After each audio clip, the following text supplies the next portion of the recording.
ঘূর্ণাবর্ত পাকের মতো তৈরি হতে যাচ্ছে আগামী দিনে বঙ্গের একাধিক জেলায়। তাতে বাংলাদেশ, কলকাতা এবং ত্রিপুরা সহ এই ঘূর্ণাবর্তের পাক থাকবে, যা থেকে আগামী 3 দিন একটানা ঝড় বৃষ্টি থাকার সম্ভাবনা। আর এরই মধ্যে বজ্রপাত সহ দমকা ঝোড়ো হওয়ার সাথে ঝড় বৃষ্টি থাকবে। তো কবে থেকে এই ঝড় বৃষ্টি বঙ্গের একাধিক জেলায় প্রবেশ করার সম্ভাবনা আছে, তাতে কোন কোন জেলায় কতদিন থাকবে, এর মধ্যে তাপমাত্রা কেমন থাকবে, ঠান্ডা কেমন অনুভব হবে। আমরা প্রথমে দেখে নিচ্ছি নিম্নচাপ। বঙ্গের জেলায় জেলায় যে নিম্নচাপ প্রবেশ করতে যাচ্ছে আগামী দিনগুলিতে, এই নিম্নচাপের কী পরিস্থিতি। আগামী 30 তারিখের মধ্যে হালকা পাতলা নিম্নচাপ খুলনা এবং বরিশালের সাইড নিয়ে, তাতে খুলনা বরিশাল হয়ে ঢাকার দিকে হালকা পাতলা নিম্নচাপ থেকে ছিটাফোঁটা বৃষ্টি হতে পারে 30 তারিখ সন্ধ্যা রাত্রি থেকে রাত্রির মধ্যে। 31 তারিখ সকালের দিকে আমরা লক্ষ্য করতে পারছি এই নিম্নচাপটা আরও বাড়বে, তাতে ঢাকা এবং খুলনার সাইড নিয়ে নিম্নচাপটা থাকবে, হালকা থেকে মাঝারি বর্ষণ হবে। দুপুরের মধ্যে ঢাকা হয়ে আমাদের ত্রিপুরার দিকে কুমিল্লার সাইড নিয়ে এই নিম্নচাপটা থাকবে, যা থেকে হালকা থেকে মাঝারি বর্ষণ হবে। তো আমরা লক্ষ্য করতে পারছি 31 তারিখ দুপুরের মধ্যে বেশি একটা নিম্নচাপ থাকে না, হালকা পাতলা নিম্নচাপ থাকবে খুলনা, বরিশাল, ঢাকা এবং আমাদের ত্রিপুরা, কুমিল্লার দিকে। এছাড়া উত্তরবঙ্গের দিকে যদি আমরা নজর রাখি, শিলিগুড়ি, আলিপুরদুয়ার, গুয়াহাটির দিকেও নিম্নচাপটা থাকবে। বাংলাদেশের উত্তর রংপুর, সিলেট, ময়মনসিংহের সাইড নিয়েও হালকা পাতলা নিম্নচাপটা থাকবে। তো 31 তারিখ সারাদিনই হালকা পাতলা নিম্নচাপ এবং মেঘলা থাকার সম্ভাবনা বাংলাদেশ, ত্রিপুরা, আসামে, শিলচর, শিলিগুড়ি, আলিপুরদুয়ার, গুয়াহাটিতে। 1 তারিখের মধ্যে এই নিম্নচাপটা আবারও লক্ষ্য করতে পারছি খুলনা, বরিশাল, ঢাকা, কুমিল্লা, চট্টগ্রাম এবং আমাদের ত্রিপুরার দিকে। তাতে 1 তারিখের মধ্যে নিম্নচাপটা আরও বাড়বে, তাতে বজ্রপাত সহ ঝড় বৃষ্টি থাকার সম্ভাবনা 1 তারিখের মধ্যে।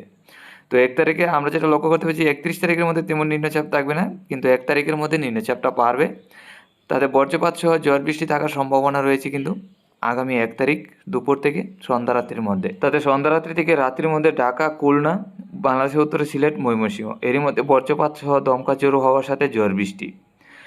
এই দিন রাত্রির মধ্যেও আমরা লক্ষ্য করতে পারছি নিম্নচাপটা আরও বাড়বে, তাতে আমাদের ত্রিপুরা সহ হালকা থেকে মাঝারি বর্ষণের সাথে বজ্রপাত সহ ঝড় বৃষ্টি থাকবে। শুধু শিলিগুড়ি, আলিপুরদুয়ার এসব দিকে পরিষ্কার, বাংলাদেশের রংপুরের সাইড নিয়ে পরিষ্কার থাকবে, চট্টগ্রামের দিকে পরিষ্কার থাকবে। এছাড়া সম্পূর্ণ জেলাগুলির মধ্যে হালকা থেকে মাঝারি বর্ষণ। 2 তারিখ সকালের মধ্যে আবারও এই নিম্নচাপ প্রবেশ করার সম্ভাবনা আছে বাংলাদেশের খুলনা, বরিশাল, ঢাকা, কুমিল্লা, চট্টগ্রাম এবং আমাদের ত্রিপুরা রাজ্যের দিকে। তাতে আসামে শিলচর, শিলিগুড়ি, আলিপুরদুয়ার এইসব জেলার মধ্যে হালকা পাতলা ঝড় বৃষ্টি থাকবে। বাংলাদেশের উত্তরে সিলেট, ময়মনসিংহের দিকেও এই ঝড় বৃষ্টিটা থাকার সম্ভাবনা। এক কথায় আগামী 31 তারিখ থেকে 1 তারিখ এবং 2 তারিখের মধ্যে হালকা থেকে মাঝারি বর্ষণ আমরা এখনও লক্ষ্য করতে পারছি। হয়তো আগামী 3 তারিখ এবং 4 তারিখ পর্যন্ত এই নিম্নচাপগুলি থাকতে পারে, যা থেকে 4-5 দিন একটানা ঝড় বৃষ্টি থাকতে পারে, কিন্তু এখনও লক্ষ্য করতে পারছি আগামী 3 দিন কিন্তু একটানা ঝড় বৃষ্টি থাকবে। চলে এলাম তাপমাত্রায়। আজকে দুপুরের মধ্যে 23 থেকে 24, ত্রিপুরা, বাংলাদেশ, আসামের শিলচর, শিলিগুড়ি, আলিপুরদুয়ার, গুয়াহাটি এই সম্পূর্ণ জেলার মধ্যে 23 থেকে 24-এর কাছাকাছি।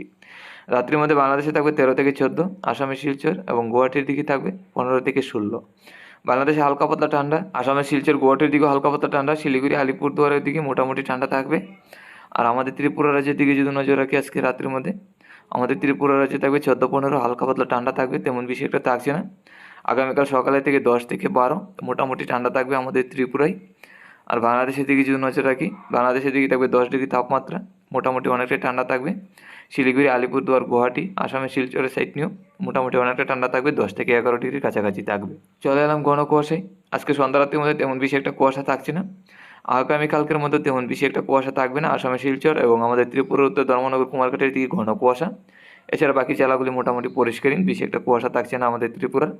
সম্পূর্ণ বাংলাদেশও মোটামুটি পরিষ্কার থাকবে, তেমন বেশি একটা কুয়াশা নেই। গুয়াহাটির দিকেও হালকা পাতলা মোটামুটি কুয়াশা থাকবে।